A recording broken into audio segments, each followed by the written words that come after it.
Support for this podcast comes from the patrons at patreon.com/FML FPL.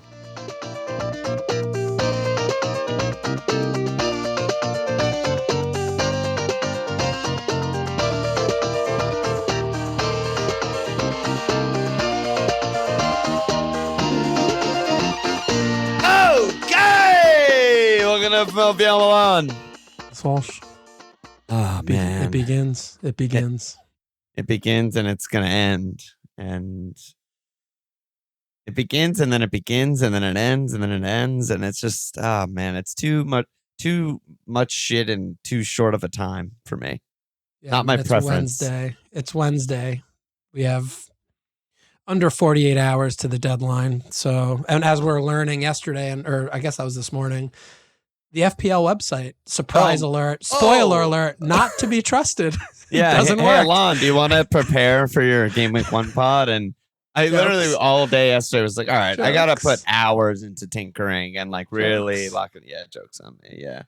The Bunsen burner. But what I do is I'm boiling. I open a tab on my FPL, like on my Chrome, whatever, on my laptop, and I have it on the transfer page, and I literally never close it. Like unless if something hijinks happens where it's like, here's a login, you have to log in. I just perpetually X and you dinged what I was gonna dong, which is that joke's on me. I had that too. I'm like, I have this tinker, I'll play them around more later when the website's back working. Come back to the computer some hours later, log out, log back in. I'm just like, oh yeah, this is good. Yeah, I'm seeing everyone in Discord talking about, oh my God, the site doesn't work. And I'm like, works for me. I'm still on like 2 weeks ago site, no updates. Don't update your software. We're good. We're chilling. Yeah. The kits don't look right, but the kits don't look right. That's why I'm asking. I was like, when are they going to put Gooey Man in the right team? And they're like, dude, that happened days ago. I was like, all right, guys. All right.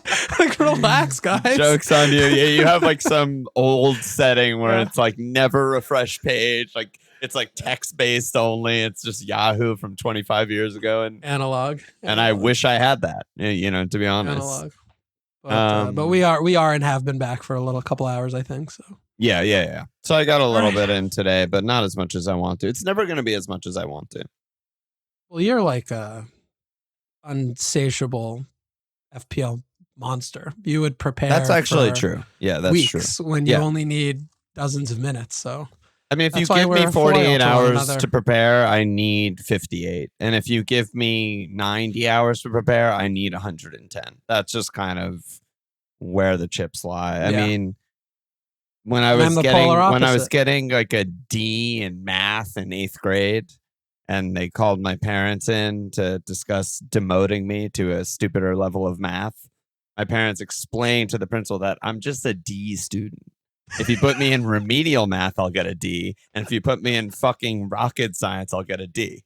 It's not the level of math. So here we are. D student, baby. Yeah. Okay. All right. We're cooking. Yeah. We're cooking. Yeah. So what are we doing today? Are we going through, you want to start? You want me to start? Whose team? Whose problem? Who's holding the problem ball? Is it me or you? Where are we going? I want to start with something where I think that we will dispatch quickly, but you never know because we haven't been talking since we were together in Milwaukee. But Mo and Haaland, been in my team since day one, remain in my team to this day. Were initially in my team day one. I spent some days where Haaland was not in my team. Yes, I quickly realized the error of my ways, and I reverted back to Haaland being in my team. They are 1,000,000% dead set lock in my team. Haven't even thought about not having either of them for over at least a week and a half now. God, I love that. I just absolutely love how we're aligned on that because all I'm seeing in our Discord, and I've been really taking an intentional step back from the FPL community, not listening to anything FPL, not reading anything FPL, just trying to get in there. That's why you're so unprepared. No, that's why I'm feeling better, I think. Honestly, that's why I'm like, okay, yeah, I'm ready. Let's go. Yeah. But our Discord is just full of no Mo's and or no Haalands and or no neither. And I'm just like, Shrug. Don't really get that. Everyone's like, oh, look at my sexy no Mo draft. And I'm just like, doesn't look sexy to me. He's like, look at this fun no Haaland draft. I was like, doesn't sound fun to me. And like, I don't know. Are we missing something here? Well, we usually are. But in this instance, I mean, the biggest thing that's resonated, and I don't know if I've mentioned this on the first pod we did, but like last year going into the season, the main thing that you did correctly was to put Mo and Haaland in your team. And literally nothing has changed in my estimation of these two players since then, other than the consistent factor that I believe that they're both the best picks in the game. Yep. So there are plenty of cheap players. There are plenty of ways to, circle the square. And I haven't really had too much difficulty finding a team that I like with both of them in it. So it's just been pretty straightforward, and I like having the captaincy options. And I mean no Mo I really don't want to spend time talking about because that's too insane to me. But yeah, that's like the other aspect more. It's too. It's another level further along, and so many more years of evidence of it being obviously right. Yeah, I'm with you there. And to be fair to the masses, the ownership reflects that, right? Like he's double the ownership of Haaland, so yeah, and that's how it should be. Like if I could only pick one, it would be Mo. Absolutely, 100%. And people like to they need to experience it first hand sometimes. Like, oh, this is what it's like. Yeah. And maybe they're doing a bit of that, and they're it's always funny, in Discord when I read people making up the rationalizations of like a no Mo, and I'm just like, this must be his third season playing. Yeah. Like this guy's just, he needs to vibe it. He needs to feel he's in it makes sense. He's making good points, some logical points. Yes. And then it's not going to work. And you're going to be like, well, why, how did this happen? You just shrug, tap the sign, baby. Tap the sign. Tap the sign. And you know what? That's FPL, baby. Tap the sign. It is fun to do that. Yeah. We've made a career of doing that, of trying to convince the world that the good thing is bad and the bad thing is good. That's FML FPL, right? Yeah. And it's really fun to talk about. And it's really fun to make up stories and all that shit. But yeah, all right, we're aligned on that. We can move on from that. That was like my number one thing that we haven't actually discussed directly, but I needed to verify was, the case. Yeah, and I also do, just from the other standpoint, something I've been working on a lot, which I want to talk about with you, and I'm going to bury the lead on that one, but I'm thinking of with the Haaland situation, like Haaland plays Wolves game week 1, a team that he typically at minimum braces against. What would happen if I don't have Haaland in my team and he braces against Wolves game week 1? Yeah. I'm wild carding. I'm just going to wild. I know myself. Like I'm like, oh my God, it's happening again. Yep. State battle stations sound like, we're taking on water here, and I can't get there unless if I wild card. So if you're not if you don't feel that way and you're like, he could do the thing, I'm chill. I got fucking Saka and Bruno and I'm good. Like I'll be good. And you're just fine with that, then you're fucking fine, But me personally, like I asked myself that question. It's like, there's no shot. Like I would be completely. So.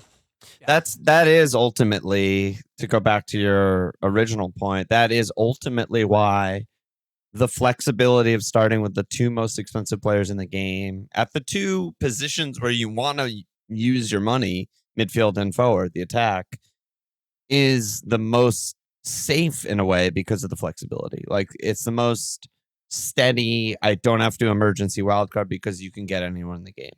There is absolutely a world that Liverpool are weird and not functioning, and even though the talent level has gone up, the chemistry has gone down, and Mo blah blah blah blah blah misses another fucking pen, whatever, you move him. There's a world where City are still kind of bad, which still means they're best team in the country, but kind of bad in the sense that they're stale and not creating a ton of chances, and Haaland looks like 1 goal a game instead of 3 goals a game. You move him. And the reverse of the situations is nightmare wild card unless you already own them. And that's the reverse so that's where we are. Yeah, the reverse is you're wild carding to get one player in, and that's not good. That's not rip your entire team up to get Mo. Yeah, that's not where I want to be ever. Bad. Yeah. Okay. Next. Ding. Next. Maybe speaking of Liverpool, we just talked about the Liverpool guys. When you lost that big platter? Well, they lost the huge cup, so morale is way down. The huge plate is where it rightly should be. They have nothing to eat off of. Yeah, the huge buffet plate for all the meats and cheeses. The lazy Susan is completely bare. Right at Sellers. We're fucking flying. Yep.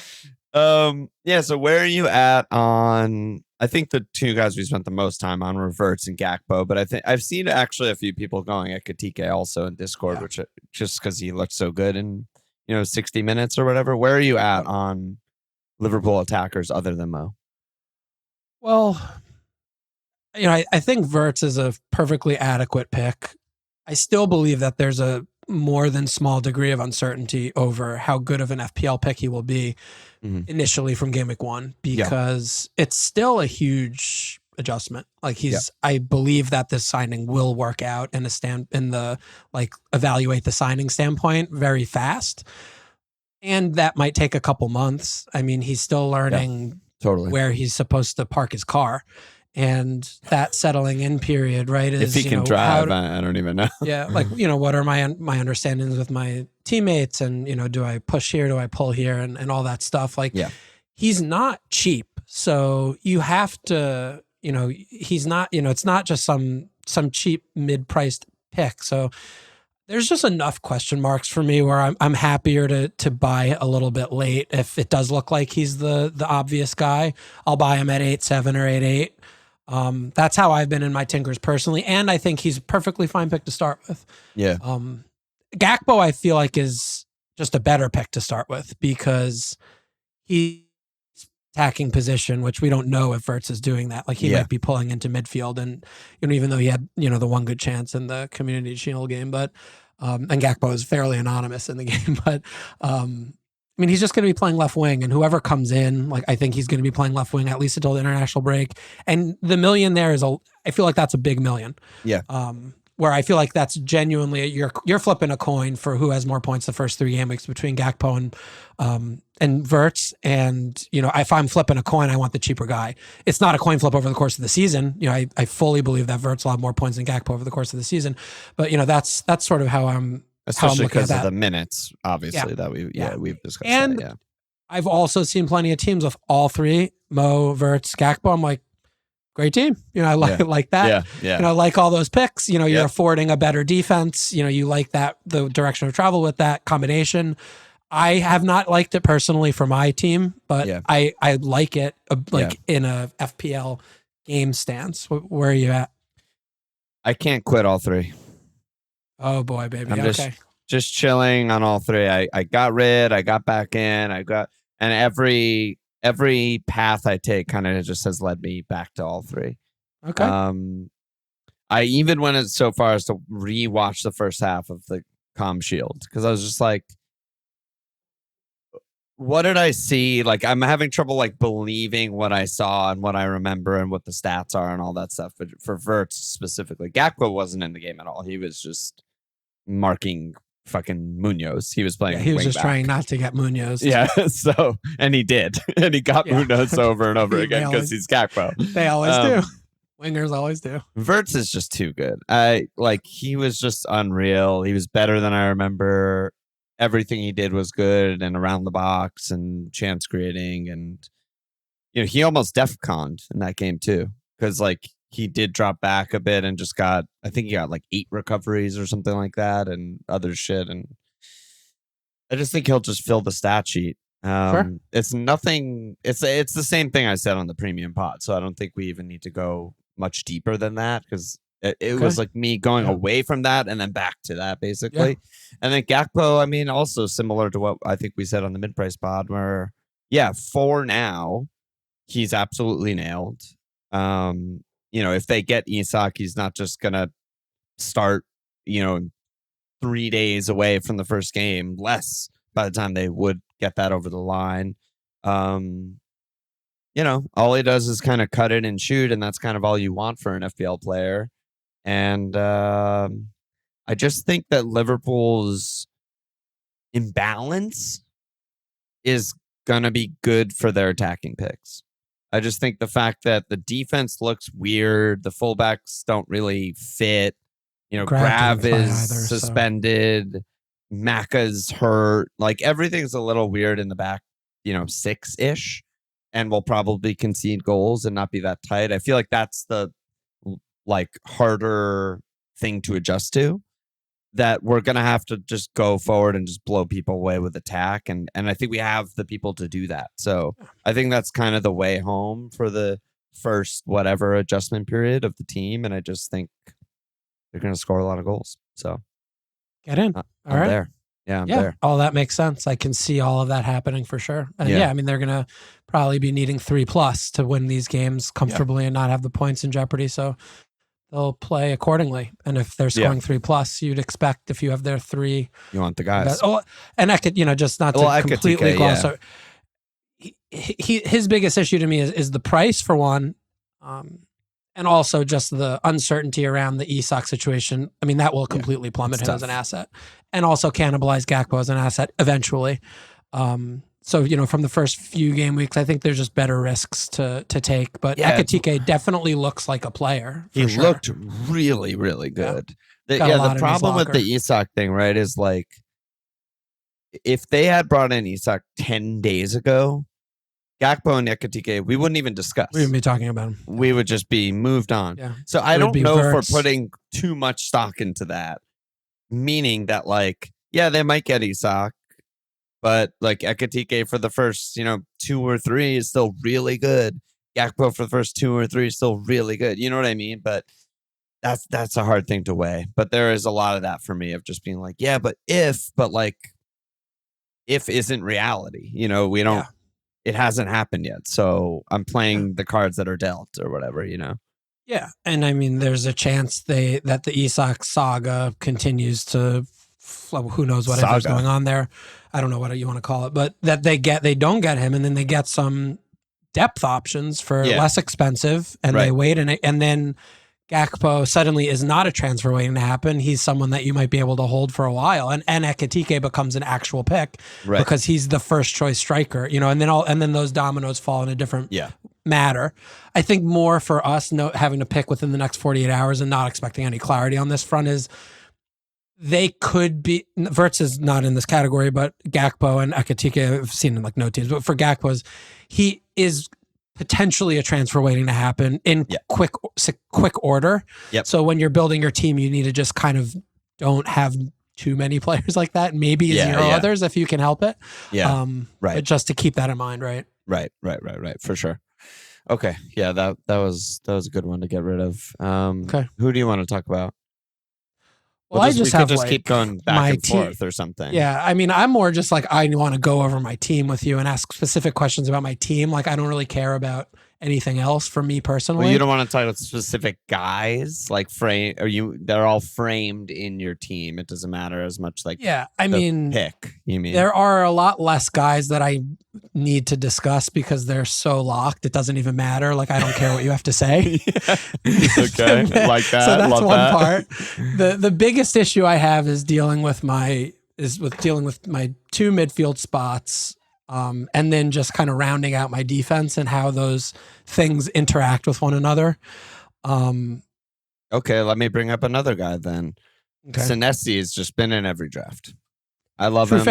True Fair's been in every draft. Yeah, so splitting, how do we make sense of this? How do we split them?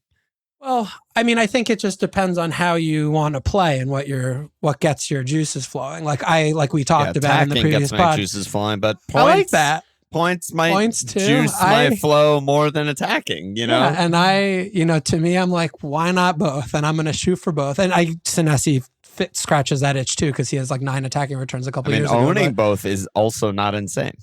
I think it's insane game week 1. There's just too much, unsettled there. And I think it's something that you could probably back into after they play a few games I feel good enough about this happening. But no, I think eventually, Bournemouth, especially once Europe starts, Bournemouth are one of the very few teams that we trust in the trust tree for performance, manager, players, squad. They have everything. Yeah, and I love Diakite that they brought in, and I think New center back, yeah. Yeah, him and Senesi are just going to be great. Like, I don't know. I could be way overdoing this, but I just think they're just not even going to really miss the guys and just play normally. And these center backs are just going to come in and be great. And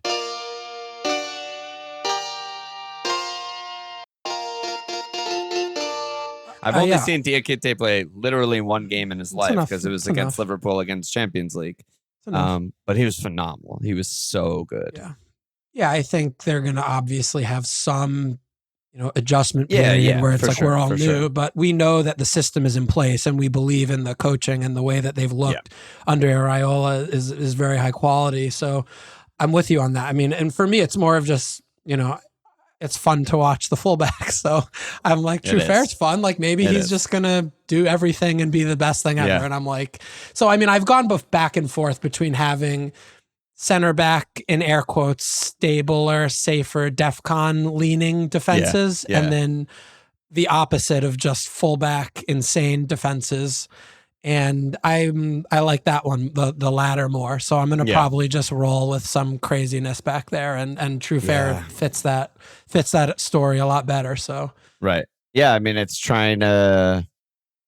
It's the graph and when they cross paths or whatever, and one of them then it's Munoz 20 DEFCON points and 2 attacking returns, and the other one's okay. How many attacking returns do I need from Truffert to overtake that? And I hate it. I hate that. Like I genuinely don't know which one to do. I've always loved a sexy little left back. That's like my kink, and here I am with Senesi and not Truffert. Yeah. And I mean, to me, the other way I'm kind of trying to wrap my head around that is that I don't expect I'm going to be wild carding a game week, 14 or something. Like I'm always wild carding by game week 6 or so. Yeah. I'm much happier to play the high spike upside picks for just hitting an assist or a goal than think I know who's going to get 10 DEFCONs. Like, I just don't know. Yeah. I'm so happy you just said that because I just switched from Senesi to Truffert, and it's because I was looking back at my notes while you were talking. And one thing I just wanted to bring to people's attention is just the only quote unquote competitive game we've seen so far is the Calm Shield. And the fucking DEFCONs were nothing like what people suspected immediately. Right? The most by far on Palace out of the defenders was Gehi, who also didn't hit the threshold of 10 anyway. And then the guys who were supposed to be good on it, Lacroix and Richards, were awful. Anything. They did nothing. 3 and 4, respectively. Verge got 6, who's supposed to be the best Liverpool guy. And Konate got 8, who's supposed to be the bad Liverpool guy. And you know what? Here we are. They all could have gotten 0. Like they got and they all could have got 0. And so I'm ready for the Bournemouth 2-2 where Senesi gets a 1-pointer and Truffert gets an assist. Like, we just don't know. We just don't know. Yeah, we're trying to draw these corollary, from last year to this year. And, look, we have the ones like Tarko, who we feel fairly certain about. There's a few couple that of I feel outliers. that way about, Yeah. But in general, I mean, it's a very questionable game to play, and I'm just like, I know how to just try and rotate and pick guys that are going to get an assist We've been doing when that they play for a bad team. Like I'm bad at it, and it's probably not going to work, but at least I feel confident in my ability to do that and get very few points. Better the devil you know. Yeah, but like if I'm picking Senesi, like I was going to get, and it's 3 game weeks in, and he has no def. I'm like, what the fuck did I do here? What am I doing? I fucked up badly. Yeah, and I'd rather 5 points in 3 games because they didn't keep it clean. Yeah. And I mean, the chance of hitting an assist in 3 games is probably, he probably has 5 points too, or probably not missing much. But it's more just like the perception of that it was fun. That, and it was fun. And then, I imagine just looking at it where I can build a team around it when I kind of have a better idea after some games have been put in the bank to say like, okay, it's this guy on this team, or it's this guy on that team, or it really is Agbadou. Like he's the guy. Like, it's not Anderson, it's Agbadou, right? I like whoever Agbadou. It is. But to say and pick the players, not like VDV is like, I don't know. Like if these center backs hit the threshold in 6 games during the course of the season and half of them are against City and Liverpool, I'm like, I'm never getting any of those points.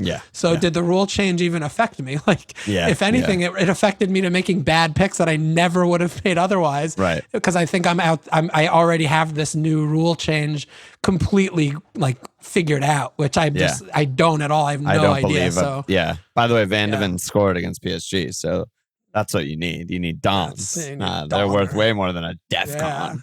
Yeah. No Donnarumma to claim. Fucking fuck them, baby. Yeah. Okay. Yeah. True Fair's in. Fuck it. Fuck that. Yeah. It's about we're about enjoyment at FML FPL LLC. We're not about winning. No. If winning could be a byproduct, it's not the other way around here. Yes, exactly. So my defense, so it's the three lock nailers are True Fair, the Kuiper, nailer in, don't care, don't give a shit. And like it. El Hadji, I just can't. I love the El Hadjis. I'm El Hadji Dioufing so hard over here as well. So I have those three fullbacks in. So funny.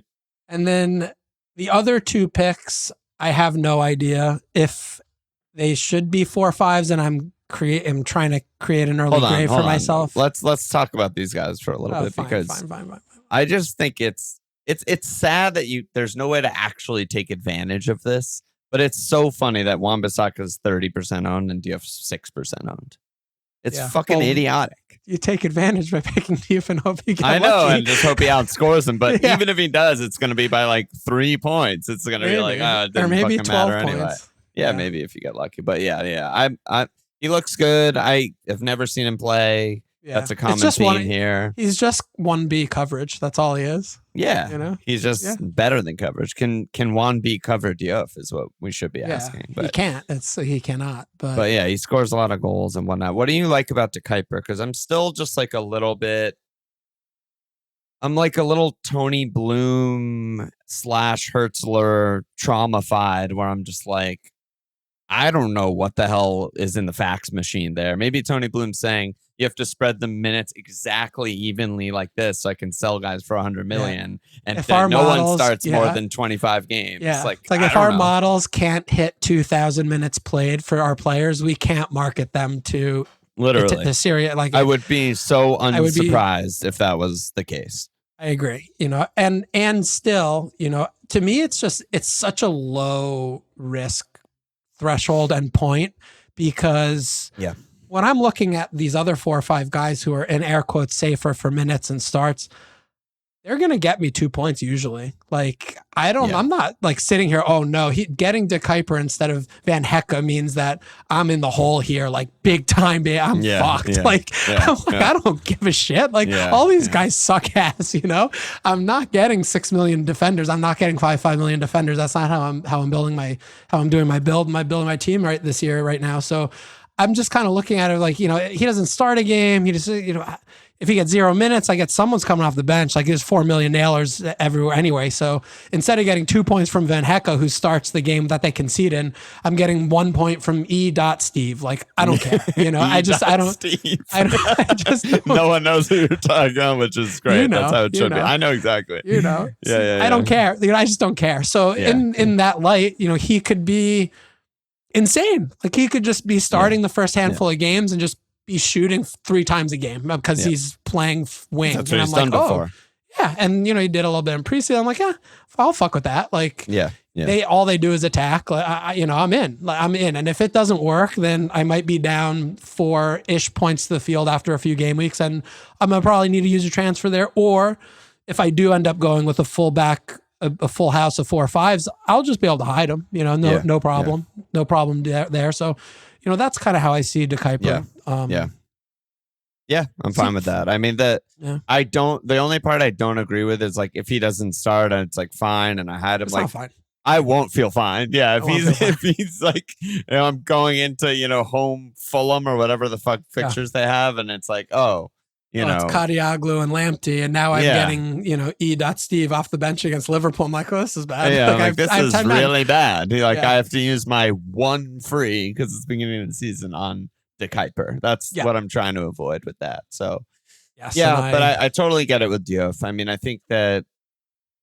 Well, I mean, just West Ham may be interesting to just talk about overall. But I like Potter more than you. But Potter has obviously previous where he does way better in the second season than the first season. We've seen that. I think they'll be okay, just like an okay mediocre team. I mean, are you kind of high on the defense? They obviously improved a keeper with Hermansen. Where are you at on West Ham defense? You like them? I don't know if I would say I like them. I think that they're. I'm on due. To me, it's more of just almost like a process of elimination of like, I don't love too many of the options. And I can imagine a world where, after having a full preseason and Potter, doing a couple things that, their structure's in better place. And, of the teams that aren't in Europe, I can imagine them, just controlling games better than other teams in and around their place in the table will be able to do. To me with them is, and why I kind of went over good fixtures. I think like for cleans, mixed, but for cleans, at least the aways are, Sunderland, NFO, and Everton. Like those are all very cleanable. Yeah, these are games that, you could start them in or you could bench them in depending on the rest of your defense and how you look at it. Yeah. And with Diouf, I imagine that they probably aren't going to be defconning a ton with Potter in the area. And, if Diouf's, getting forward, he just seems like he ticks boxes. And I am definitely not worried about his minutes because Kyle Walker-Peters is a perfectly adequate and Premier League quality player who I believe was bought to cover both fullback spots, wingback spots, and he can play in a back three in a pinch, I believe, as well. If they need someone like that. He's little, but he's really he can do and almost like how Klein kind of can do for us. Yeah. If Diouf has a couple stinkers, I could imagine him just not playing, but like, I'm in trouble here, So I do have that in the back of my mind as, you don't have this risk with 1B, but it's the same kind of logic that I don't know if it's logic, but the same reasoning I was using with De Kuiper is like, it's a fucking 4 or 5 guy, and if my 4 or 5 guys go tit up and I'm in trouble, I'll rip a -4 on it, do a double move. Like I get 2 different 4 or 5 guys. These guys aren't price plummeting with a blank because no one has them. And they might, I don't know, they have the price changes work. Obviously we are been well on record for that, but these are the kind of things I'm like, if I have to use transfers here, I'll do it. I'll take it. Yeah. And to be fair to us, we're good at 4-5s. That's our fucking sweet spot. If anything, we should only shop in 4-5s because we have such good record with them. That's what I'm doing. Compared to anything else. Choosing a premium instead of Mo or something, something that other people are trying to do. We're like not going to entertain that. Not going to take that obstacle on. I see where you're putting your risk. I like it. I've been on Nico Williams a lot. Okay. I think earlier in the summer I was more like I want an NFO defender. Everton and NFO. And the promoted sides, who I'm not counting, are the teams that I think will consistently farm DEFCON with no doubt in my mind, just because they play so deep and play so without the ball. That's all they fucking do is clear and whatever and tackle. So I was there for a long time. But, Nico, I think I did mention this actually on the premium pod or the mid-price pod, but he's one of the only fullbacks in the entire league that also does get DEFCON stuff while attacking a bit. Yeah. And I just think, there's no competition really for him now at the club. He had a really good season. I like him. Like, I like trying to thread that where I'm like, he could get me an assist. He could randomly pop up with a goal. And he also could just like get DEFCONs in like a, 0-0 nightmare game. Yeah, great pick. He's probably the best 5 million defender in the game. That's kind of how I feel. Yeah. Good fixtures. Like he checks a lot of the boxes. Like, it's a very stable, safe pick. You're not going to have to worry about after, the first month or so. And which is funny because I think I started with him last year and I worried a lot after the first month or so because he got fucking dropped. Bombed out. Yeah, but he was 4 million last year, wasn't he? Yeah, he was 4 million. Yeah. I was just ahead of the curve is how I'm choosing to read that. And now you're back at the beginning of the curve. Now I'm back with more people. Yeah. There we go. With more people with you. Yeah. More money and more people. Yeah. Yeah. So those guys are locked. I can't imagine anything really happening between now and Friday where those 3 guys change. So yeah, that's fair. The other 2 spots are very, contingent on my 2 midfield spots that I just cannot come up with, the combination that really sits well with me. Well, are they 4-0s? They are right now. Yeah. And Steve. We'll just call him Steve For people who have no idea what we're talking about Maxime Esteve on Burnley. Burnley center back. And the other one is Rodon, who I've put in. Similar to what you were just talking about, where I know he played all the games last year. It looks like they're like not looking at center backs in the market. Yeah. And they have like Bijol, who I think something's wrong with him, but it seems like Rodon's going to play. And, those are two spots, like, because I had Goodmanson in there for a little while, the fullback. But, I mean, I feel like I want to... Reynildo and I'm not going Hoover. There's a bunch of, like, maybes. I think Esteve is the clear... I mean, he's owned by fucking 17% of teams for a reason. He's just the first choice starter. Yeah. So, I mean, I have played with having one of those be a 4-5 and also both of those being a 4-5, because what I ideally don't ever want to do is start any of these guys against the top four. So the less startable guys I have, Reed, anyone that's 4 million, like the less likely I will be able to bench one of my 4 or 5 guys when they play Liverpool or City or Chelsea when I really want to bench them. I mean, this is actually kind of interesting and worth unpacking a little bit if people aren't following along, is that, like, if you're going the route of attacking defenders, then like a true fair, let's just say as an example, you can bench him away Liverpool and feel relatively fine that you're not going to miss some huge haul.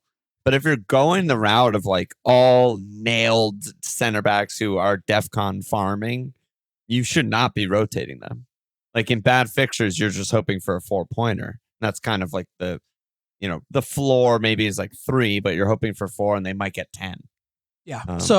And that is something and with this, I'm glad you expanded upon that. Yeah. I would be actually starting E.Steve and Rodon sometimes, thinking of, we're not cleaning here, but maybe we're getting 3 or 4. Yeah. And that's the cost. That's interesting. Like for game week 1, like with this setup, true paying fares the at lowest Liverpool possible price for the DEFCON when they need a cover for your attackers. Yeah, I'm interested in that strategy. I think that's cool. Okay. I mean, because my thing is like, whether it ends up being Rodon or Esteve, whatever the fuck. But like I'm not starting true fair at Liverpool over the 4 million guy.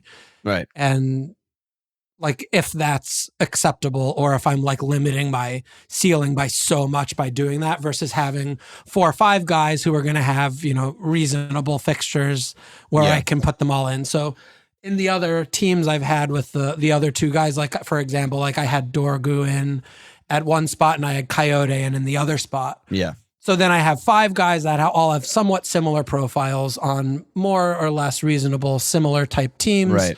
And I will be able to rotate out the 2 worst fixtures every game week until one of them gets hurt and my, perfect minded puzzle falls apart.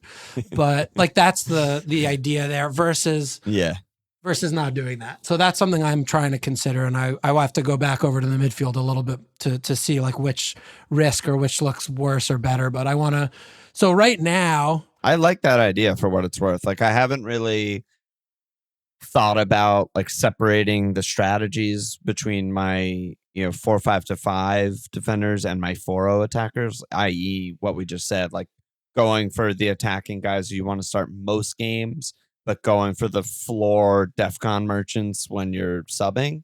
But I kind of like that. I mean, if you look at like, fucking, Ipswich defenders or something last year, like they DEFCON like crazy, like they every game.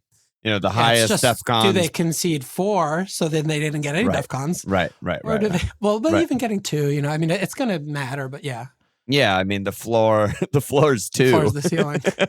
The floor is the ceiling. That's the motto for the season. But really, I mean, like guys like Bednarek, Burgess, Okoli, Fosh, O'Shea. Like these were some of the highest DEFCON per start merchants last year.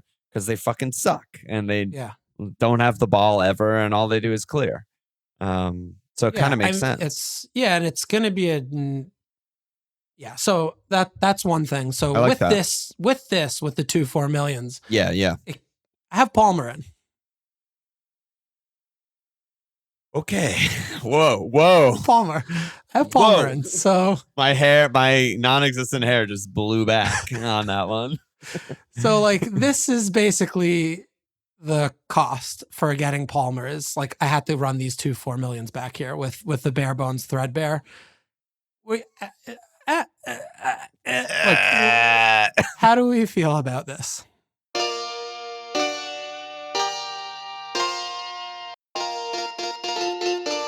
I'm scared. Is it worth it? Is it worth it? I'm just scared that you're even on him at all as a famed non-believer. So I'm back to what I was talking about, like with Haaland, which I didn't actually really have to do. I was just like, yeah, I'm getting Haaland, obviously. Yeah. If Palmer has a goal and an assist against Palace game week 1 and looks like he used to, and I don't have him, I'm fucked. Big trouble. Like I'm just looking at my team like, oh, I'm fucked. If But Saka has a goal and an assist, isn't that true with all the premiums? No, because like if Saka does that, I'm like, I don't give a shit. Like he's playing fucking wing. He'll trickle an assist next game. He did a side pass and he got inside once and scored a goal. Yeah. Like he'll blank again and he'll get an assist. Like same thing with like Bruno. It's like they have some tough fixtures. Like he's on the worst team by far. Like I mean, I think he's going to be a really good pick and get points, but I don't think I'm in immediate like peril. If I don't have him. So I'm almost like, and I don't like Palmer. Like I don't love going here. Like I don't like, but I'm just trying to like kind of theory craft, like where could this go? Yeah. And fully acknowledging like, he looked good in the other game. I do think that their attack without black hole of every attack, he either does the thing or he does nothing. They have a lot more balance and variety in their attack, and the fixtures are as good as they get across the league for Chelsea in the opening handful, where I'm just like, I might just be digging myself an early grave here if I don't have Palmer. Like that's really what I'm coming up with. And we mentioned this on the last episode. Might not have Gahey. You might not have Gahey and have a big European fixture to prepare for. At West Ham, home Fulham, at Brentford, at Man United, home Brighton. That's the first 6. So pretty good. And this is still the fourth best team in the league. They're pretty good. And he's clearly the 4th best team in the league. Yeah. He's good. So like I'd rather transfer him out and be like, haha. You'd rather transfer him out than transfer him in.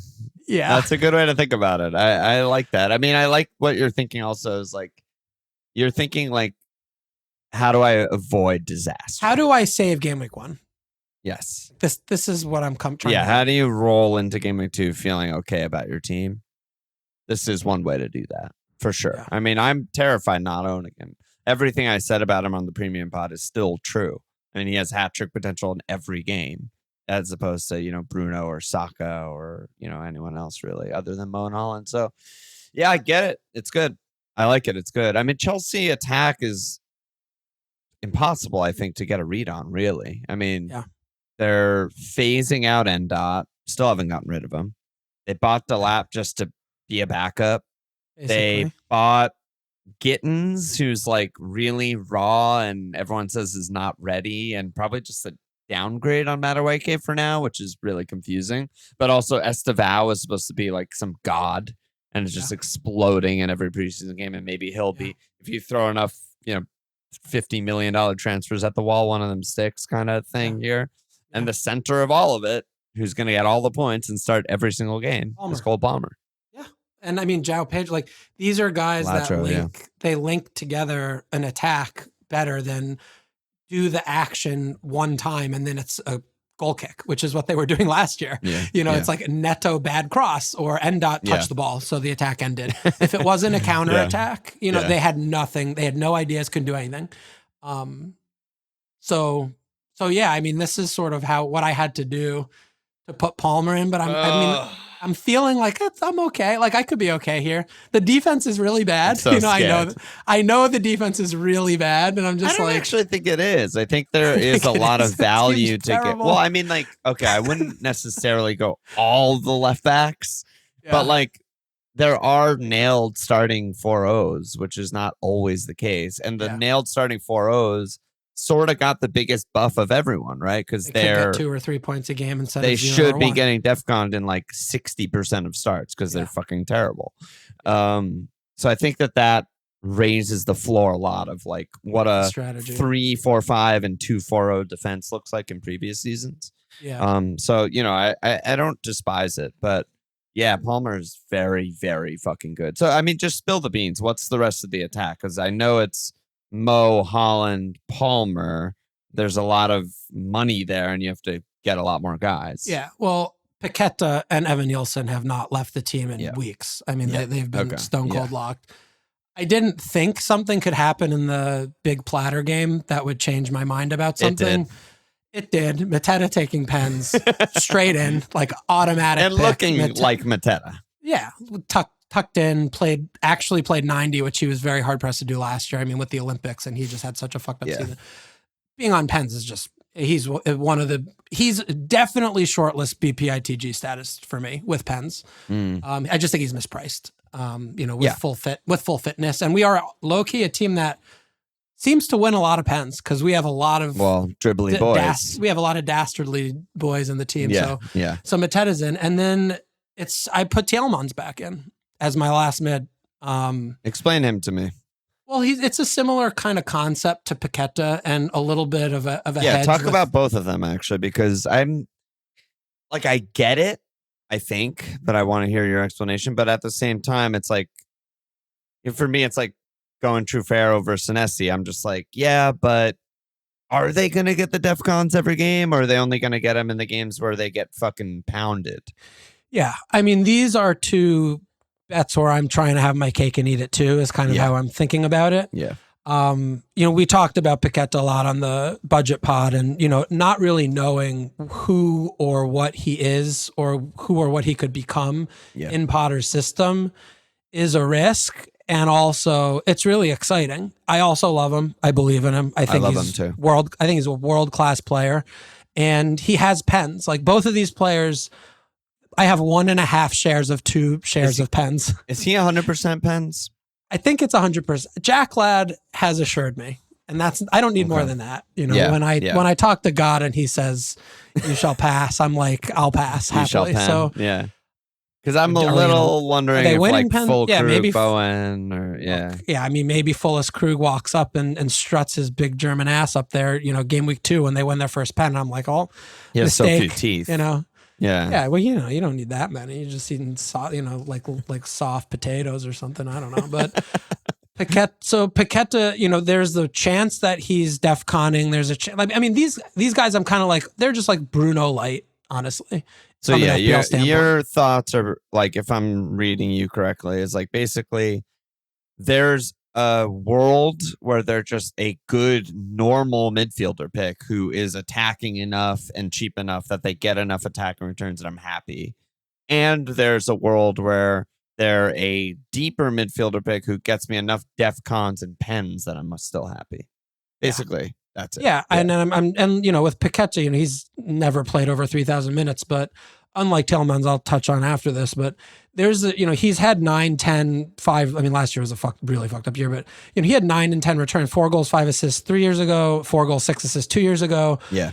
We don't know where he could go. He could do like totally. What Odegaard did a couple of years ago, where he just spiked one when he got overperforming his XG and got 7 or 8 goals and chipped in 8 or 9 assists. Like maybe he's got pens, he's on a couple pens. So I just feel like this is a pick that I'm not going to really be too worried about, and I can kind of let him chill for a handful of games while I assess. And he's 6 million. Again, these are 6 million midfielders. So so that's where I see with Paqueta. Tielemans, I'm much less interested in. It's more of there is a case that, he's probably better on DEFCONs because he's going deeper. to be deeper. And then there's, he might be in the getting, 8 or 9 region, and he's never hitting 12 because it's Kamara every game, and Kamara just gets 15. And I'm like, oh shit, this is a problem. Yeah. He's got, I think he takes some corners, but I'm relying on assists that are bullshit assists, frankly, usually side pass in midfield and someone does a thing, and corners. And if he has pens, if he has pens, which there's a reasonable chance that he has pens. Yeah, I think so. And, and they get a few, like, this is like, if they take a pen in game week 3 and if they get a pen in game week 3 and he takes it, it's like, oh, wow, like I have someone I don't really have to I don't have to worry about at all. Yeah. I have the chance of doing that anyway. So it's more of like I didn't want to go down to like Arias, where I'm just like in a bracket where I'm in trouble. Wait, 5-5 mids have never heard us before. Yeah, like, and that's, so I'm just really trying to stay out of that. The other thing too with having 2 6 millions in this spot to start with is more likely than not one of them's not going to be good. Yeah. I'll have some time to assess the cheap boys and pick one that I like, who's 5-5 now and maybe is 5-7. Or but even like, another 6-0 if barring price changes, like, you know, fucking Rutter or, you know, ESR starts hot or some fucker in Doi or and something. And if everything I'm saying is like, oh, well, the Tielemans isn't on pens and he's a worse version of fucking Anderson on NFO. Yeah. And that's the bet. Then I'm like, okay, I guess I'll just do this. Like, I don't know. Maybe, you know, that's fine. Like, he's not going to price rise to 6-1 in a couple of weeks. So it kind of put it in a spot where I was like, I don't know. I have to say, I don't like it. I know this is controversial in our Discord. Everyone's on Paqueta. A lot of people on Tielemans. A lot of people on Elliot Anderson. I was fucking with Rice for a while for honestly similar reasons. Like, he'll often get me the DEFCON, and he also does corners and free kicks and will get me into. And ultimately where I settled is just like looking at his actual match log. I just don't think I'll be happy either way. I'm like, when Arsenal are doing attacking and he's freed, his attacking numbers are still like not good. You know, I'm getting a not good attacker half the time, and I'm getting a maybe DEFCONer half the time. Yeah. And I'm just like, it could work out. Like, I could thread that needle, and he gets assists on corners and random goals against the bad teams, and he DEFCONs against all the good teams, and I just start him every week. And he could miss both. Right? He could get 9 recoveries instead of 10 recoveries against the good teams, and just then he 12, right? Well, just recoveries, but 12 all of them total, and he could get, you know, not hit the corner assists and the ones, and I'm just too scared of that. Just too scared of it just blowing up in my face and just missing it. Yeah, I'm scared of it as well. Like, and that's where it's like, do I allow that to override my initial team and get like one of the fun boys? Like, I've been playing with Rutter a lot. Or Arias. Like, I mean, I could just put Rutter in for Tielemans and be like, I know he might not start game week 3. Like, I don't know where he's playing, but he's attacking every game. You know, I mean, I don't know if he's taking shots, you know, I mean, but like, that's something I've played with, and you know, I might go there, and that might just make me a lot happier to not have 2 players where I'm sort of in that place. Right. But I also am not, you know, really under the illusion that like I'm having this player forever. Either, you know? Right. Yeah, I mean, Paqueta, I do think is a difference. Like, I know Tielemans isn't going to be playing 10. Like, I do feel like Paqueta is going to get into goal scoring positions periodically. Like, I know Tielemans never will. So, I mean, I like that. That's a big difference, I think, in the 2 players. While we also don't know where Paqueta, you know, and that kind of thing. But yeah, I mean, the Tielemans is definitely the player I'm like, definitely like the least. Yeah. But it's more also like, you know, it affords me Palmer. So it's like, if I decide, no, I want to get out of this bracket, like, well, talk to me about Rutter. Like, how do you feel about him? I really like him. It's very much the true fare to Tielemans and Essie. Like, it's like, he's so sexy and classy and young and exciting. He does cool stuff all the time, which doesn't get you points, but it's exciting to watch when your guy does cool stuff. And you know, his numbers are good. I think he had I think it's hard to look at last season and look at his numbers and be like, oh, they weren't that good, or they underwhelmed or whatever. And like, he started half the games and he played literally every position on the front line and forward. He played fullback sometimes, it felt like. So like last season, I'm not taking like that much away from him. I think there's way more upside than he showed last season. And now with no Ladro, I just think that, you know, number 10 behind the striker is just absolutely nailed. And I think he could just have like a big year. I just think he could really have an explosive year. Yeah. I mean, I've talked myself into that. I mean, maybe that's just the switch that makes it feel a lot better. You know, put Rutter in, get rid of Tielemans. You know, same concerns with Paqueta, but I like him more. You know, I mean, I don't really like Tielemans at all. I mean, I've never really liked him that much. So, I mean, maybe that's the one that balances it and it makes me feel better, you know? And they really like for a team that turns over their squad all the time in Brighton, and they kind of only lost Ladro. And Purvis like barely played, and they replaced him immediately with De Kuiper. Adingra barely played and sucks, and they just have a ton of depth there anyway. They don't need him at all. And they still have Gruda. O'Reilly's fit. He's been there for a year now. I mean, they still fucking March is still on the books. Like they have tons of guys, and like I think they're one of those teams that constantly frustrates because they could be better, and it's like, oh god, they're just like not as good as I want them to be. And also, like for their budget and whatnot, to be like the clear 8th best team in the league or whatever, like that's fucking good. Yeah, I mean, it's almost like they run themselves priority and first like a business, and the football is the secondary aspect. 100%. It almost like they eat each other because one means that the other is in some ways deficient, but the on-field product, like and there might be a year where they do something that's not business either way, but the turn, like they're constantly rebuilding the squad every year with prospect, literally penny stocks, and they think that they could be a Fortune 500 company in 2 years, that player, if it's a stock thing. And that's why they buy these Greek kids. That's why they buy fucking O'Reilly or these random defenders we've never heard of, and just random players we've never heard of from weird South American countries and shit, right? Yeah, and as long as the business is profitable and they're obviously going to stay in the league, and they're going to keep getting these prospects and keep selling them for 10 times what they bought them for. I think their kind of position is like, well, one year, Rutter is just going to be, or Rutter or insert 50 other guys is just going to have a superstar breakout year. And that year we might make the Champions League. Yeah, they just need something the superstar breakout not to be their fucking DM who makes it so that instead of finishing 14th, we finish 9th. It's like, it's like, if the attacker does it, then you can. Timos or whatever his name is just scores 20 goals this year, and he's obviously getting sold, and they just randomly finish 5th and qualify the Champions League, and they just make so much money and sell him for 100 mil. Like, I like that. Like that's a fun team to put chips on and have participate with. So all right, I kind of like the Rutter. All right, let me digress. I mean, this the way it's looking, the way this conversation is going is feeling very good for me. I need to hear. I have a follow-up question though, because you were all over Bruno. And it sounds like if you're Mo, Haaland, Palmer, you are no longer all over Bruno. Oh, yeah, I mean, I still really like his outlook on the season, and I like him as a pick. But I just don't. I don't like the 1.5 million difference. Where it goes doesn't feel like I'm making my team very good. Like I feel like I'm just downgrading sort of everywhere almost. Yeah. Like having Palmer and Jorginho instead of Bruno and Pisshair. I'm like, I want Palmer. I want Palmer in that.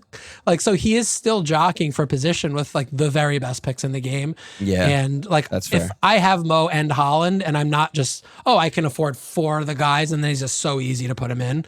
Which will like Mo goes to AFCON, Bruno's in. Maybe it's something changes where it's like, Bruno's just playing behind the 2 striker. He's getting, and I'm like, now I know that this 1.5 going from Palmer to Bruno is going to make my team better when I put it here and here. Like it's something where I'm like, I can transfer him in, and the fixtures are not very important to me. Like in the first 5, playing 3 of the top 4, I agree. That's just really bad. So. I'd rather transfer him in than have him and be, hope he gets a pen in the first 5 to kind of buoy probably the not so great points otherwise. So I'm worried about that in the first 5. I think where I'm at on all that stuff, and I agree with most of it, is that he's a weird player where I know that I won't bring him in. It's one thing to say like, I'd rather just wait and see how they play and bring him in versus knowing that it's Bruno and he's going to get his like 180 or whatever the fuck. And I'm still not going to bring him in because his points are going to feel random and the pens are going to feel random and the DEFCON's going to feel random. And he's just going to be good at getting points every week, right? He's like, what if Paqueta got twice as many points? That's Bruno, right? I mean, he's like, and I have no problem bringing him in. And I imagine I will bring him in at some point, probably soon. But it just I've didn't fit. I've still kept him in my team. Yeah. That's where, like, I've had that core of Haaland, Those Mo, 5. and then I've added the Liverpool guys over time, and Bruno never left. With Bruno. Yeah. So I've had Haaland, Mo, Bruno, Verts, Gakpo, and then really cheap. Too. Yeah, really cheap second forward, really cheap fifth mid. And that, I don't know if I'm going to settle here. I still have I feel like I still have a lot of time to look inward. And obviously, we're doing the live stream tomorrow for that Patreon tier, and that'll be fucking madness. 2 hours of madness, basically a whole nother pod. And I'm sure people will say things I like, and guys will be floated and whatever. But that's kind of where I've been at. I'm just nothing's changed for me with Bruno.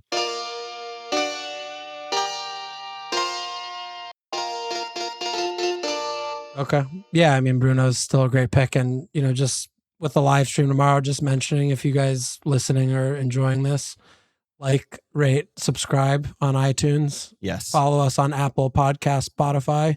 What else? I think that's right? Most of the stuff. Yeah. And, we have the, I'm getting so good at this. Yeah. You're a professional podcaster.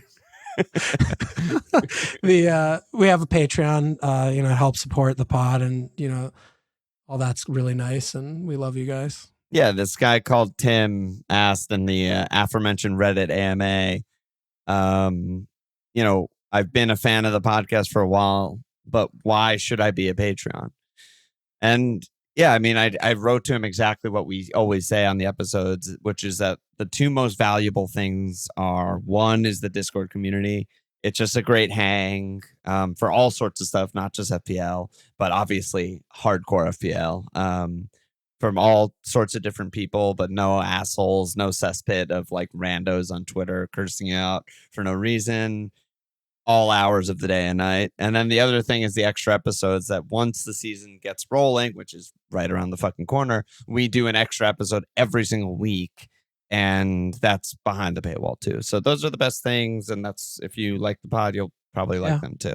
And the live stream is fun. The live stream is new last year. Either the day morning of deadline day or the day before, we do a live stream through Discord where you can send your team in, you come up on stage, we chat, the three of us, about your team and what's going on and questions. And it's also a really fun hang. A lot of people do it during work hours, and no one needs to know about that, which is genius. But a lot of extra stuff on there. So it helps us out. So appreciate you. Cool. So the other last final on my team is something that might surprise you, but oh my God, I'm scared. I've put Kelleher in as my 4-5 keeper. I am surprised. This is so unlike, not all 4-5s are created equal. Yes. Every single person that's playing this game and putting a 4-5 goalkeeper in their team is fucking Kelleher. Yep. I am so bad at picking goalkeepers every single year. I love this for you. You are knowing yourself. Why would I pick a fucking 4% owned 4.5 goalkeeper? It's going to be a disaster. Yep. They're not going to outscore Kelleher, and everyone's going to have Kelleher. And then I'm going to have to stand against Kelleher for months when it's so obvious that he's the best 4-5 keeper in the game. I need to just capitulate to the field on this. This is insane. The smartest, best thing you've ever said to me. I'm so happy. I'm overwhelmed with joy right now. That is I'm cooking. Absolutely 1,000,000% the right way to look at it. 4-5s don't even fucking matter anyway. They all score within 10 points of each other because they all suck. And why would you go against the wisdom of the market, who 50% of people, maybe 80% of people with a team with a 4-5 are saying this is the best one? We don't fucking know anything. Not gonna. I'm not gonna do it this year. The answer is not gonna. Not gonna. I'm gonna play. You're gonna back the Irish manager who's never managed. It doesn't matter. Don't care. Kelleher, by the player's way, good. Really good player. At least I love him, and I know he's amazing. Yes. Yeah. So Kelleher's in. Locked. Kelleher also hasn't been called his full correct Quevening Kelleher in Gaelic lingo before, and Keith Andrews and him can just Gaelic their lives away and keep a million cleans. That's. I hope they both speak it. Well, we know Queeve does with his name, but hopefully Andrews' family. Keith better. I mean, come on. Is it Keithaning or I don't know. So let's see how Keith is spelled. All right, so that's what I'm looking at over here. Yeah, I'm it's just pretty, Keith. It's just Keith Andrews. yeah, it's not Keith. like a weird Gaelic spelling. Yeah. Okay, that's what I'm sitting with over here. I like that. I like feeling that. Pretty good. That's feeling really pretty smart. Good. All right, you take the mantle on over there. You're What gonna else you hate got? this, but Okay. should we take another look at someone like Reindeers, whatever the fuck his name is on Man City? Reindeer. Him specifically, Rudolph the or Red-Nosed players? Reindeer. Him specifically, just because of the updated news on Rodri and Kova. And I'm sitting here saying, okay, so Rodri's part injured and not fit to start the games until the international break, and then he'll maybe be fit. Kova's just the gonzo. I mean, Kova's legs are, he's not a player. He can't be picked. And every game they picked him and they were awful. He can't play. And all of a sudden, I'm sitting here being like, this guy Reinders, who I've never seen play, common theme mentioned again. He's just a donger. He's just like good in open play, goal scoring midfielder who wasn't nailed and now probably is nailed. Who they bought for 50 million, and he'll get some defconning. He'll get some open play goals. He's like taking 7 fucking shots in random preseason games and scoring braces and stuff. And I'm like, shouldn't this guy be a pick? Or am I just completely digging myself a hole here and just it's a nightmare? No, you're making the case. I mean, all of those things are reasonable, and the injuries in the spots that he plays is valid. I mean, they still have Nico Gonzalez, Bilva, Gundo still there. Gundo didn't go anywhere. He's the new Gundo, and Gundo's still there. And, they have Bob and Cherky. Like, we don't know how many of these types of players. They just have a lot of players. It's probably a transfer waiting to happen. Like when Rodri comes back, we're probably we are at the state where there are too many names and too few spots. But I mean, I think all the things you're talking about makes total sense. And this wasn't just some 20, 30 million, investment. Like this is a finished article who was bought to play important games and play important minutes. Yeah. And, I anticipate him doing that.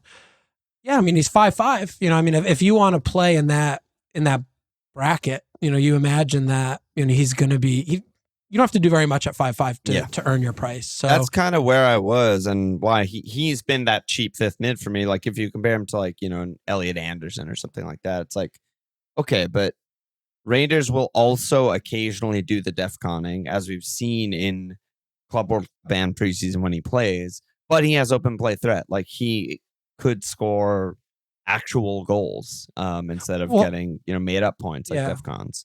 Well, how do you stack him up against like Rutter? Yeah, I mean, I would always go Rutter. To me, this is just a constant battle of like Senesi and Truffert, and it's like that's happening over and over again, even in the attacking positions, right? It's like I'd always prefer to go for the sexier, more nailed, more proven guy, and I would go Rutter, and I think he should and is priced 0.5 higher for all of those reasons. But when I'm looking at the really cheap, which is like, I guess like 5.5 and below or something like that, it's everything you said, right? This is the finished article. This is a guy in his prime. This isn't 21-year-old Nico Gonzalez or 20-year-old Bob or whatever the hell. They usually buy young because most good teams do. This is a fucking 27-year-old off the best season of his career who's just, they needed someone to start games and be good in midfield immediately, especially because they missed so bad on Nunes. And I'm just kind of high on the prospect. And like, I don't think it's necessarily the best way to spend your money, right? Like spending 50 million on 27-year-olds, historically bad. But now with the current situation, I feel like his minutes have gone up a lot based on those 2 injuries. And if he performs well, there's not really a reason to drop him. Like he can perfectly be the guy next to Rodri who gets forward, just like Gundo used to be. I'm not like, he's very not secure in my team, but it's just like where I kind of ended up on cheap guys. And I was just like, what? He's probably pretty good. But, we did also say to each other that we would prevent each other from getting any Man City midfield players, and here I am with the Man City midfield players. So I don't know. I mean, at the price on the Rodri injury, I don't think it's going to be too bad. It's just a transfer waiting to happen, and how many of those players do you want to stack on top of one another? Apparently a lot. You're naming a few. Because I've Gakpo and Reindeers, and they're sitting right next to each other on the fucking team sheet. But, you're in the 5-5 bracket. There are issues. And with his issues were mainly minutes related. And those aren't an issue for the first month, first 3 games at least, till, Rodri comes back after the international break. It sounds like is the prognosis there. And also, he might not. Yeah, he might not. Might get a setback because he's fucking hurt and he hasn't played in a year and a half and his body might just be broken. The most predictive thing for injuries are injuries. Yeah. Is there a concern that Reindeer sits a lot? Well, at 6, I mean, like he's sitting as a 6 doing nothing. That's what I'm trying to, and it's so funny how like circular this episode is. I feel like we're having the same combos but with different players. As I'm similar to your like Tielemans or something. I'm trying to thread. Well, when he attacks, he has enough goal threat and box threat that like I'm happy because he might get me an attacking return. And when he sits, I think he'll have enough, DEFCON in him to just get 4s and just be fine. Yeah. I don't know if that's right. I could be completely fucking wrong, but it's possible. You could sell me a chip and a chair on that for sure. I like that expression. Yeah.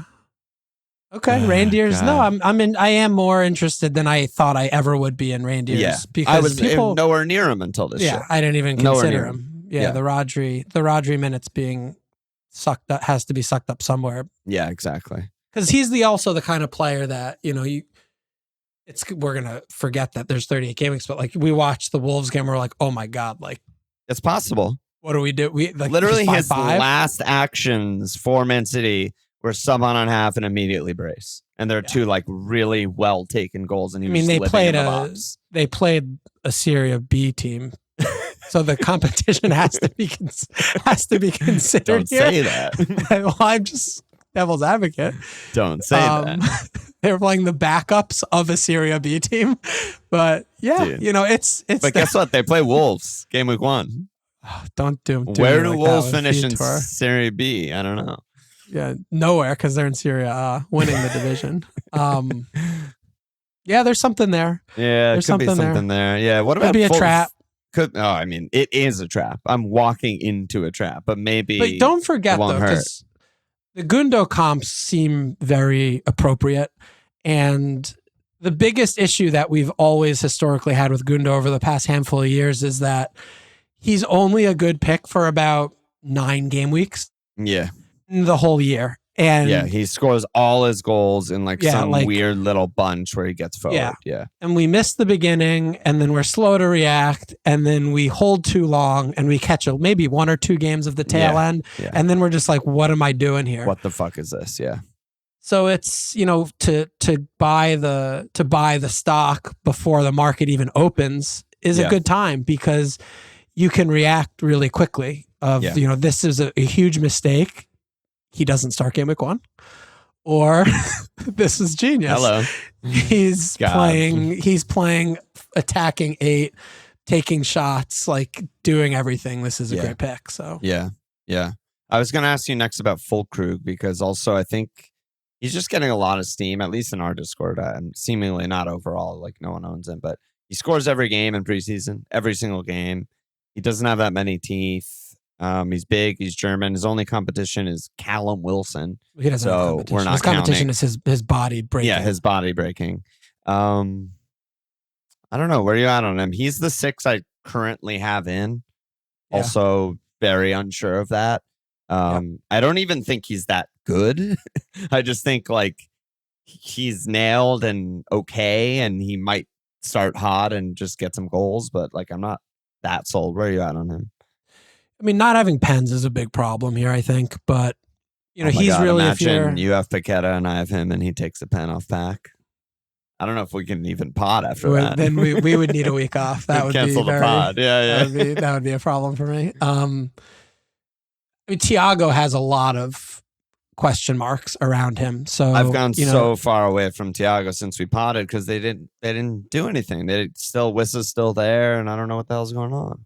Yeah, it's just so hard. We don't even know if he's good. I mean, he might just not even be good. We know that fullest. We do know that fullest Krug, when he gets a chance in the box, he slots it more often than not. I mean, to me, this is Chris Wood Burnley. Like that's like he's just gonna get a couple chances a game, and you're either gonna be catching the good side of the finishing or the bad side. But my bigger question here is like, how are West Ham playing? Because if West Ham aren't playing well and functioning, this is a dead zero in your team. Because he needs the team to be creating the chances for him to do anything, which is a concern of mine. Because big concern. They do have some tricky fixtures here. I mean, opening up, they don't have a lot of cream puffs, and even at Sunday, from a standpoint of just like, it's going to be intense and chaotic. But you're in the 6 million striker bracket. Like, well, this is the 5 million mid bracket. You're in a tough position here, as they say in World War I. Yeah, you're looking for something shiny in the dumpster, and it's tough sifting through all of that. So I think he's wild fine. How much better 6'5" feels than 6 in strikers. Yeah. You have more whoever you prefer, player. But like Jim might be my favorite there. JSL and Welbs are good, and in 6-0, just you don't feel that good about any of them. Yeah. So in the way my team is currently constructed, like I could just drop Reindeers down to a 5 or something like that, and just go for pure DEFCON merchant floor, bump full Krug up, or drop Nico Williams down to a 4-5, bump full Krug up. I think there's still like a lot of those kind of push and pull things that I'm looking at, but Yeah, the Nico is probably my favorite way to find the 0.5 there, because I do feel like you want to be playing with both of these spots. Like you don't want to cash your check in already and succumb to, I hope Caicedo gets DEFCONs every game, because you want to have the shot of like hitting on both of them. And even if you miss on both of them, there still are more than 0 other similarly priced players that you can laterally move to. So, if after 3 game weeks, you're like, oh yeah, fullest Krug's not a pick, Thiago's a pick, okay, you make that move. Yeah. Reindeers isn't a pick, Arias is a pick, make that move. But, so you do have a little bit of flexibility. It's limited flexibility because we're not talking that there are 4 replacements, but there's enough. I think there's enough that like most likely one of them will be not horrible. Yeah. That's all you kind of need. Yeah. But like the other thing too with full, I mean, he like these type of cheap, like he also kind of profiles not similar in the way they play, but from an FPL standpoint, could be a lot like Wissa last year. Like doesn't have pens, gets all their best chances. He finishes enough to the point where he's a good pick, and he's kind of in no teams because we pick more sure things or whatever with all more boxes checked, and he's just a low key good pick. And I could see fullest Krug. It's very possible. Yeah, being that. So I mean, I don't relying on finishing. Like the reason I think both of us went away from Chris Wood, aside from just like not enjoying the experience, is like we talked about this when we were in person, but if he doesn't finish way over his XG and start really hot, he's a horrible pick. Yeah. There's no in between.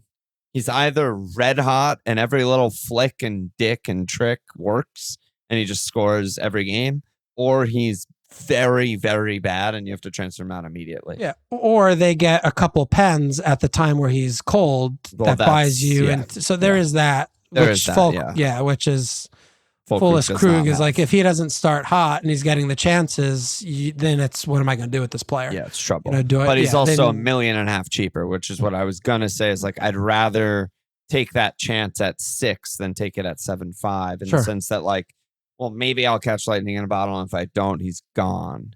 But yeah, no, I mean, it is sort of a similar thing. Yeah. Yeah, but I like it for your setup. Like I like taking those higher, bigger swings, because it affords you all of the other good guys. Yeah, that's what I'm trying to do. You're built on the other 5. These are your 6th and 7th attackers, and generally our 7th attacker's got issues. And if the 6th one's like has half issues, you're probably in good shape. Yeah. But, your first 5, you're like, there's a lot of money here. I'm going to be in good shape here. So Yep. I think that's kind of the thinking for now. And it's funny how we're talking, we're not even mentioning guys like, Saka and Kudus and like all these like super highly owned guys, because guess what? We're not going to pod for 5 hours, guys. Sorry. We just have to talk about our teams and our picks for now. I didn't even have time to look at questions. There's like 1,000 questions in our Discord that, I'll answer over time maybe. But yeah, I can't go there yet.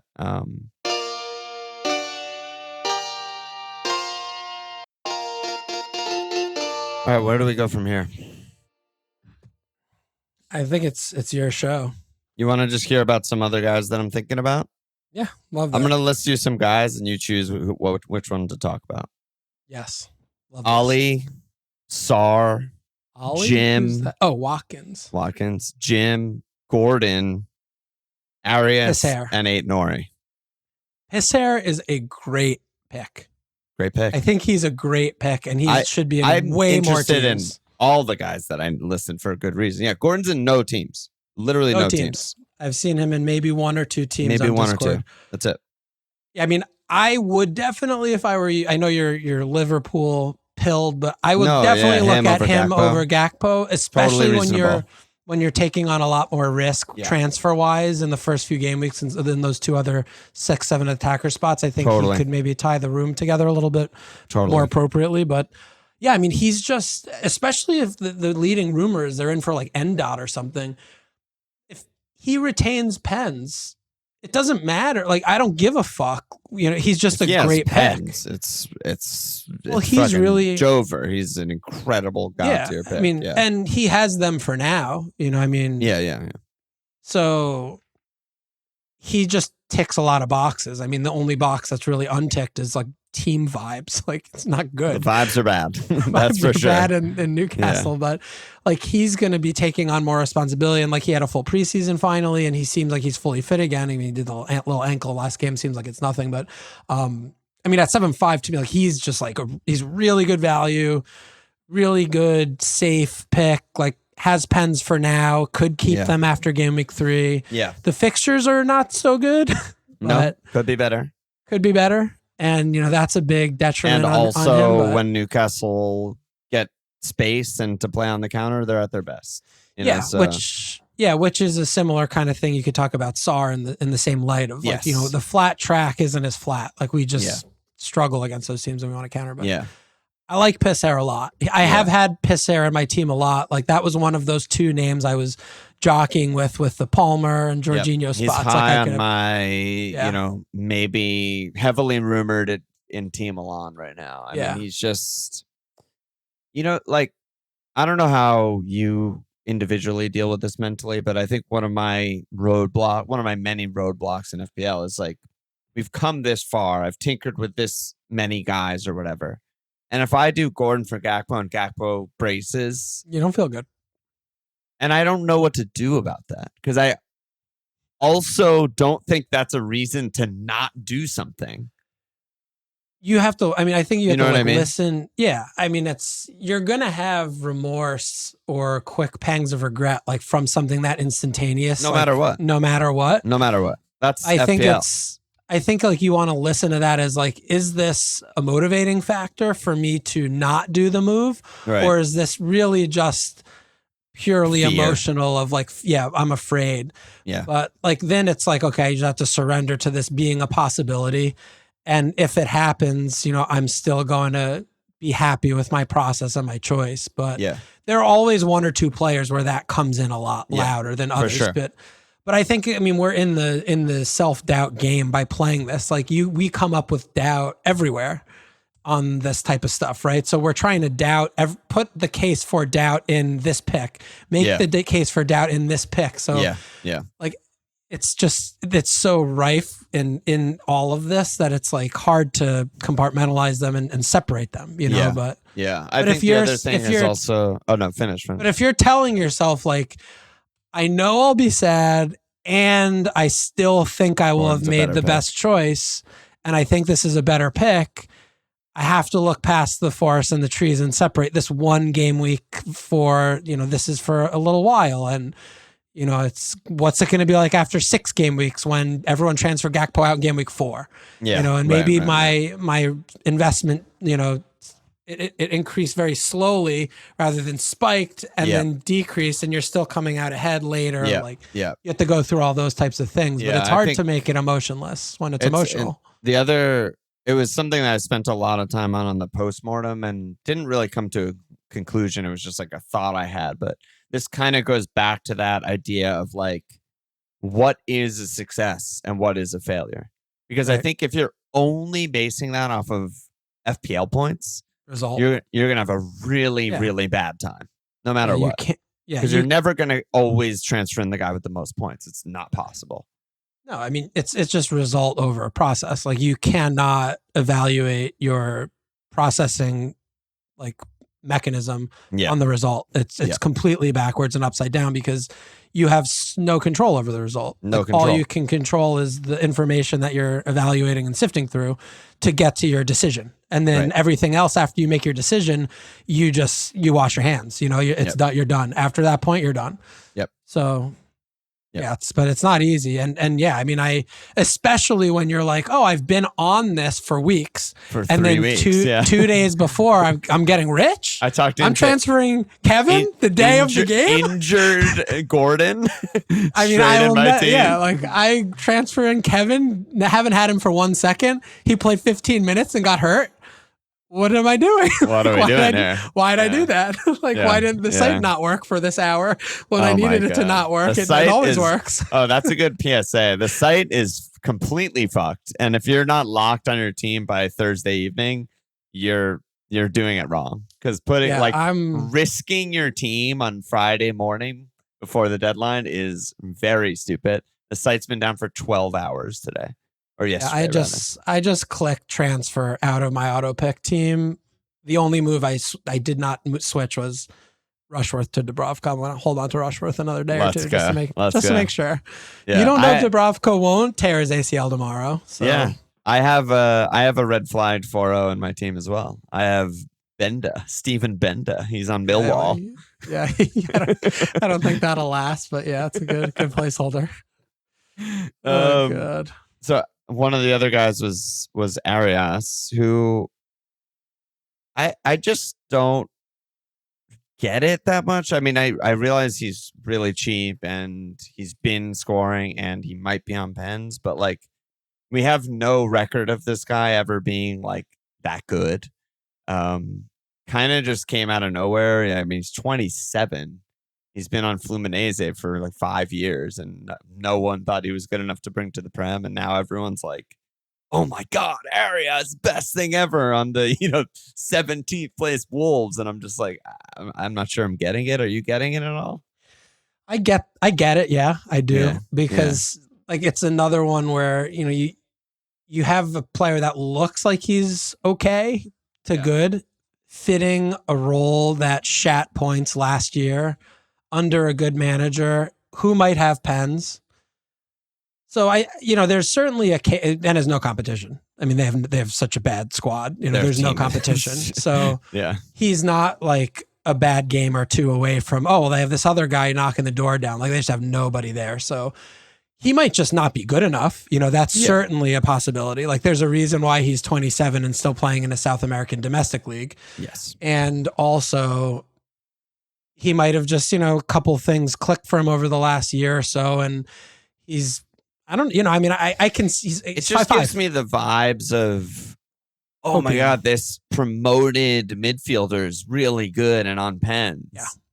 And they end up with, 3 goals and 2 assists. And like Hutchinson last year. It's just okay, cool. I don't care. Yeah. And I mean, they start with City, so they're all going to look bad in that game. Yeah. But I can see it's a huge, huge leap of faith. Yeah. And, I think when you're laying the case out for starting with reindeers, I don't think it's even close there with Arias. I think he gets shouldered out to a type of player that, you probably with a Wolves guy need the fixtures ultimately, when it comes to a Wolves attacker. Otherwise it's going to be, unless if they learn how to play on the counter this year with new personnel, which they might, I don't know. They might.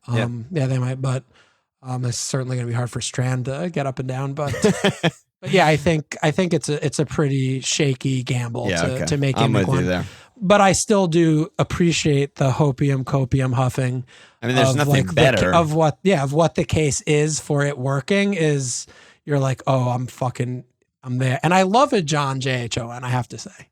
I love that. I love when you have a JHON. I don't even know where it came from, but I love it. Yeah. See, I think he's Colombian, so I don't know. I guess in Colombia they like their Johns JHON. Oh yeah, Duran too, right? Yeah, JHON. Phillies, yeah. No, the Villa guy that they transferred to Saudi. Oh yeah. Another John. No, or no, Phillies guy maybe isn't JHON. I don't know. Yeah, a couple other guys, and then we'll get out of here. I mean, I know there's a million other guys, but we can't. But yeah, Rand. I mean, is Rand not just an absolute cheat code on City?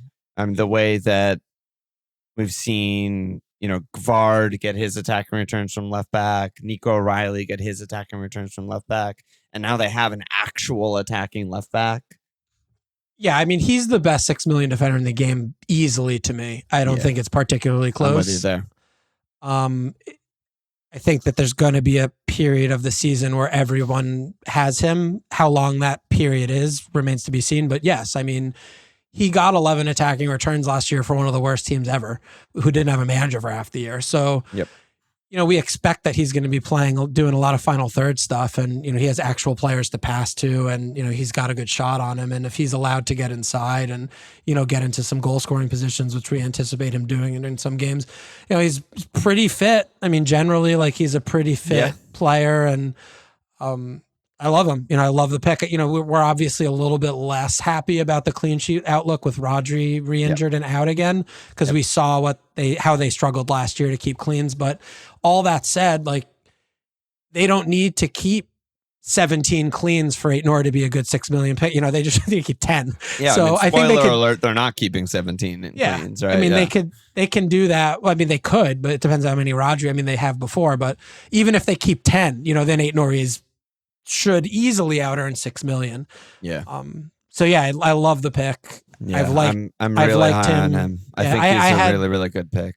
Yeah, I dabbled with him in teams for a little while during Tinker season, and I just didn't like the balance. I didn't. As usual, it's the balance thing. It's which of these 5 expensive attackers that are in my current Tinker do I like the least, and then what does it look like when I turn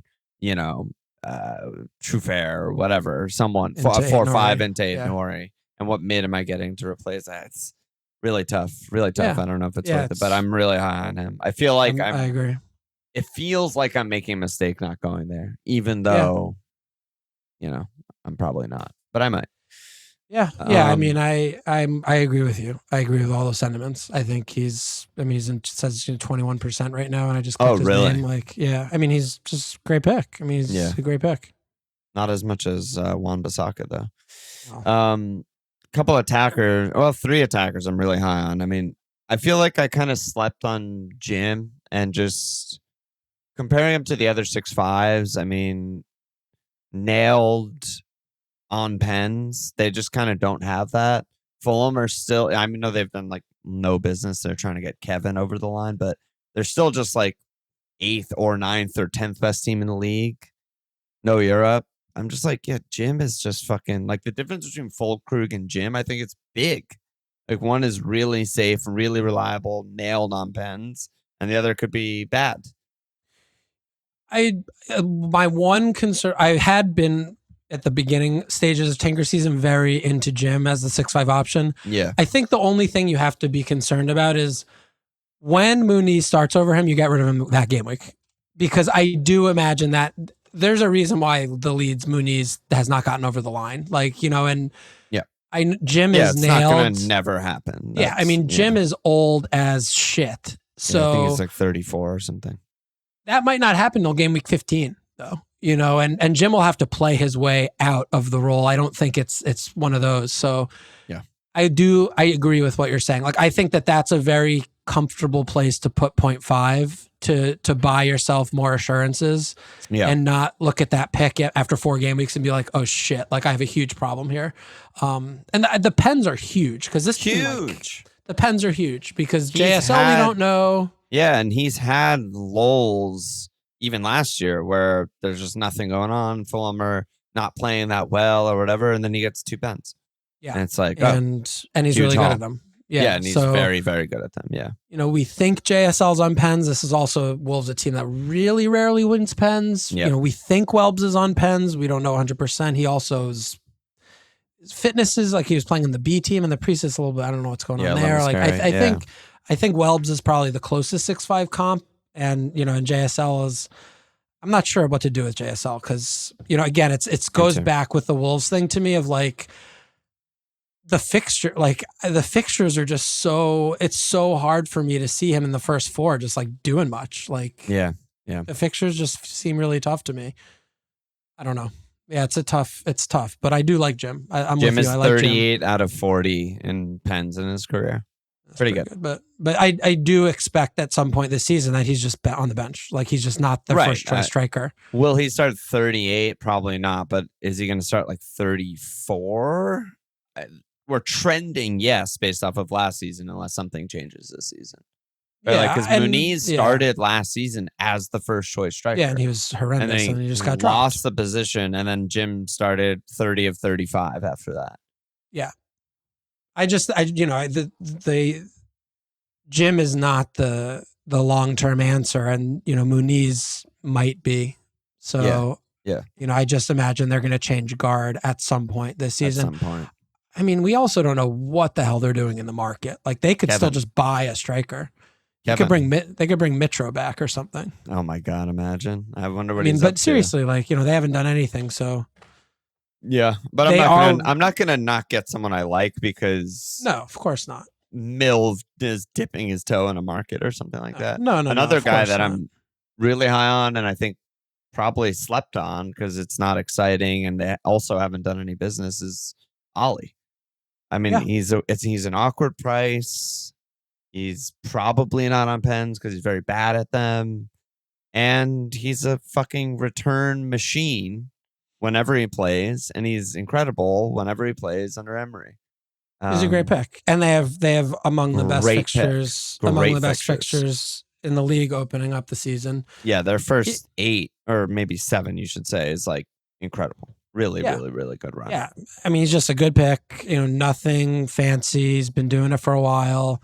Really reliable. He's just a really good pick. He's not, 9 isn't cheap and he's not captainable, but you should be able to absorb that. It's great pick. Like this is also, looking at him, even if you're directly comping him to like Bruno or Verts. Like, give me, well, I would probably go with Ollie over Verts to start off, but that's kind of where I'm. Yeah. But it's like, give me Ollie over Bruno for the first 6 or something, and then switch them. Like, then switch to I Bruno. Still want to play the fixtures. I mean, we're still doing a better job in the game when we're able to play the fixtures, right? I'm trying to do it a lot less. I mean, I think I said that on a different episode, but I'm trying to do that a lot less. I mean, maybe certain players at certain times, yes. I'm not going to ignore some like insane runs or whatever, but guys like Bruno and Ollie, like, no, I actually don't want to do that. Okay. I don't want to miss the triple rant haul that Ollie gets on the break away Arsenal because it's a red fixture. And I don't want to miss, Bruno's pens and random assist braces and whatever because, he had a couple, upper mid-table fixtures and I was like, I don't know, man, you kind of suck, Yeah. So but that's just a me thing. Where I think it's led me astray more than it's gotten me points in the past. Yeah, fair enough. And then I like the Ollie shout. The last guy that I'm just hot for Sarr. I mean, we watched the game fucking together, and you came away with it. You came away from it with Mateta's maybe best pick in the game right now, and I was just like, fuck, I want Sarr. Which is 2 sides of the same coin. Sarr is just a 6'5" out of position striker for the 8th-ish best team in the league, 9th, 10th best team in the league. I don't know if 2 midweek European fixtures should be that, that much of an influence on the guys I pick in my team, who I'm picking for more than 2 weeks. Yeah, I mean, I think that's a really fine way of kind of capturing him as a player. I mean, he is an out of position striker 100%. The way that we play. With me, and we talked about him a lot on postmortem. I was really high. I had him for a long period of last season, and he just continued to improve the more he got fitness and the more he kind of played in the system and with his teammates. So he's really cheap and will get open play attacking returns, and he's good. Like, he had 15 last year. I don't know how he would get less than that this year. I mean, he should. He got 15 last year, and he didn't start really functioning well for a while. Yeah. And pallets were also awful in the first 10-ish games or something like that last year. Yeah. And I mean, he's just at 6'5". I agree with you. I mean, I think he's not in enough teams, and I don't think maybe the two midweek games early on is enough to put you off that pick. He's good.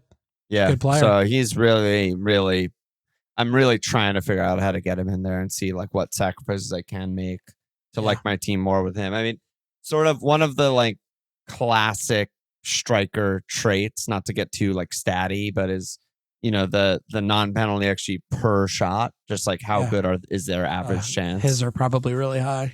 Yeah, I mean, he's tied for third with Strand Larson and Cuckoo, Brennan Johnson, and Haaland. Yeah, that's his bracket. Chances. He just gets huge chances. Yeah, in the box. Really close to the close. Yep. Yeah, and I mean he will have games where he frustrates you and have games where he does nothing. So he will absolutely you just have to take the good with the bad, I guess. Yeah, it's just you want the hauls will come. I have no like doubt of my mind that he will get some braces. He only had one last year, but he will get braces. Yeah. And I hope he gets fouled for pens a lot. He will also get fouled for pens, and it'll be me to you. Love a connection. Connect us. Yeah, Sarr. Man. Okay. So you have a lot of midfield tinkering to do because you have a lot of names, and it's hard when you love guys so much and don't want to get rid of them, but the other side of your brain is saying, well, Gordon and Sarr and spread the money, bring in Ait-Nouri and bring in all I have two things contesting with each other right now, and I don't really know where I'll end up, but I think like the core shape is still going to be the same. And a lot of that's just dictated by, Haaland, Verts, probably Bruno, the 4-5s. We're happy with similar 4-5s. I still really like Nico. I'll try and keep him. I'm listening to a lot with Palmer, terrifying, and listening to a lot with Kelleher, which is terrifying. And I think you're right that I should just what am I doing trying to outthink the market when it comes to 4-5 keeper? Who do you have at call? You have Cells? I've had Petrovic forever. Yeah, I had Petrovic forever. I've had him forever. Oh, just got logged out. Lost my tinker. Nice. Literally clicked on Petrovic's name just to look at their fixtures again. Insta log out. Yeah. Absolutely insane. Absolutely insane. Lost everything we just talked about for 2 hours. Small indie. Well, you can recreate it. It's in the Mind Palace. The small indie company can't. Small indie company. That works. God damn it. It's tough out there in the streets for software companies. God damn it. Let me slap asses. We have a lot. We have a big live stream to go tomorrow. We have a lot more thinking to do. I'll try and do my best and get on Discord and answer the questions like in the question channel because we have no time to talk questions on here. And let me slap asses. And oh God, what's happening to my computer? Okay, here we go. New signups: Tom, Alistair Greener, Dasher 007, Dan Kelly, Adam Rosano, Jose De La Roca, Tom Evans, Timmy, Theo Wildgoose, Tim Stock, Hero D. Stowe, Hiro Sato, Crimson Mac, Louis Duffy, Barrett, Simon, James Cunliffe, Nick Chaquin, Vessel, Matthew, Daniel Winkler, Martin Quinn, Matthew Palmer, Sam Somers-Jones, Svetsolov, Staminov, Chris Calloway, Jack Sharkey. Get in there, baby. Slap that ass. The annual discount, I think, is still running for like another week or 10 days or something like that. That's why we're getting a lot of signups. Huge savings. Get in there. See you in the Discord. Walsh, any last words? See you tomorrow. See you tomorrow. Check us out at FMLFPL.com. Follow us on Twitter at FMLFPL, sportspage.com/FMLFPL. Subscribe, rate, review. Cheers.